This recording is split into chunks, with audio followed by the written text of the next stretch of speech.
मकर संक्रांति का पर्व केवल स्नान करने मात्र से ही हमारे जीवन में कुछ बदलाव नहीं देता, अपितु हम अपने जीवन को मंगलमय बनाने के लिए इस दिन ब्रह्म मुहूर्त से लेकर महापुण्य काल के मध्य स्नान करें। स्नान करने के लिए पवित्र नदियों, जलाशय, कुआं, बावड़ी, घर में स्नान करें और स्नान करने के पश्चात दान की बड़ी भूमिका है। बारंबार एक ही बात शास्त्र कहते हैं कि अपने घर में उत्पन्न पदार्थ, अन्न हो चाहे द्रव्य हो, आपके पास जो कुछ है उस दिन विशेष करके दान करें।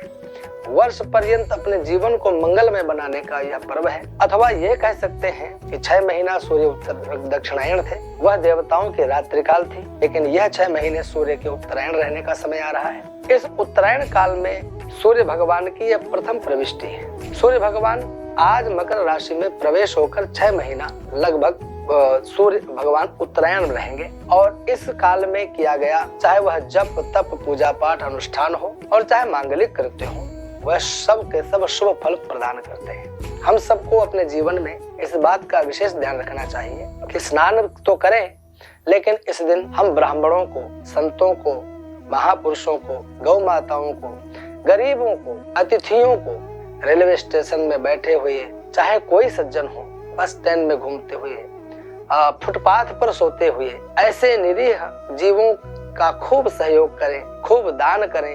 कंबल का दान कर सकते हैं, भोजन करा सकते हैं, बाजार में ही ले जाकर फल इत्यादि का दान कर सकते हैं। जिसके पास जिस वस्तु की कमी है उसको वह वस्तु प्रदान करना, वह भी अपने आप में दान ही है।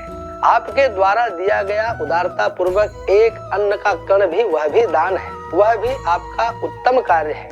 वह भगवान के पास में अंकित हो जाता है, उससे भी आपको अनंत गुना पुण्य प्राप्त होते हैं। मैं कहता हूँ कि इस शीतकालीन समय का यह पर्व है, तो आप लोग अधिक से अधिक कंबलों का दान करें, कंबल खरीदें। रास्ते में सोते हुए पथिकों के ऊपर में आप कंबल डाल दें। पता नहीं कहाँ से वह बेचारा आया होगा, कंबल के अभाव में सिकुड़ कर सो रहा है, अलाव के सामने बैठे हाथ सेक रहा है। ऐसे लोगों का जाकर खूब सहयोग करें। कोई भूखा हो तो पेट भर के भोजन कराएं। एक को करा सकते हो, एक को कराएं। भगवान ने सामर्थ्य दी है तो 1000 को कराएं। जितने लोगों का अन्नदान उस दिन कर सकते हैं, खूब डट कर करें। नहीं हो सकता है तो शास्त्रों ने आज्ञा दी है कि खिचड़ी तो आप दान कर ही सकते हैं ना। मूंग के छिलके वाली दाल और चावल, ये दोनों लाएं और बेहतर तरीके से उसको गर्म करके पकाएं, ले जा करके किसी को भी खिलाएं। मैं ये बात नहीं कहता कि आप केवल ब्राह्मण, संत, महापुरुषों को ही खिला सकते हैं, अपितु भूखे किसी भी व्यक्ति को आप खिचड़ी प्रसाद खिलाएं, भोजन कराएं। मार्ग में चलने वाले पथिकों के लिए भंडारा खोल दें, सुबह से शाम तक डटकर खिचड़ी प्रसाद बांटे। उस दिन खिचड़ी प्रसाद बांटने का, खिलाने का बहुत पुण्य होता है।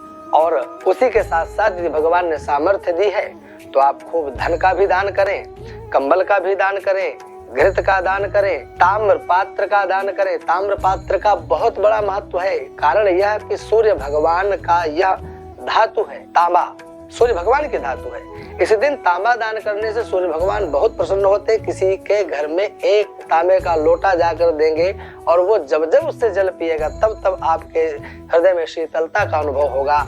आपके जीवन में जो छाती जलती रहती ना, हृदय जलता रहता है, अथवा वो जलन किसी के ईर्ष्या द्वेष से भी हो सकती है, अथवा आपके शरीर के अंदर यदि बहुत ज्यादा जिसे कहते हैं गैस बनना और एसिडिटी बनना, ये सब चीजें यदि इस प्रकार के रोग हैं तो वह सूर्य प्रदत्त रोग ही माने जाते हैं। उन रोगों के शमन करने के लिए आप ताम्र पात्र, तांबे का लोटा, कलश किसी को भी जाकर के सहयोग में दीजिए। ब्राह्मण के लिए दान करें, संत महापुरुषों को दान करें, किसी गरीब को दान करें और वह उस पात्र से जब जल पिएगा तो आपका हृदय शीतल बनेगा, निर्मल बनेगा। आपके अंदर से अनेक रोग अपने आप में शांत होंगे।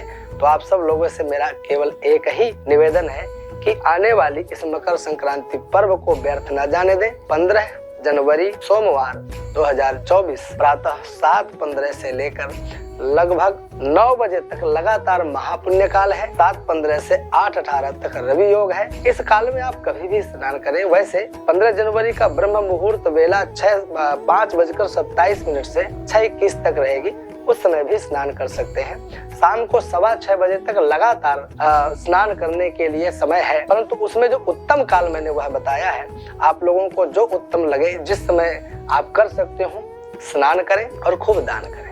आप सभी को मकर संक्रांति पर्व की बहुत बहुत शुभकामना, बहुत बहुत बधाई।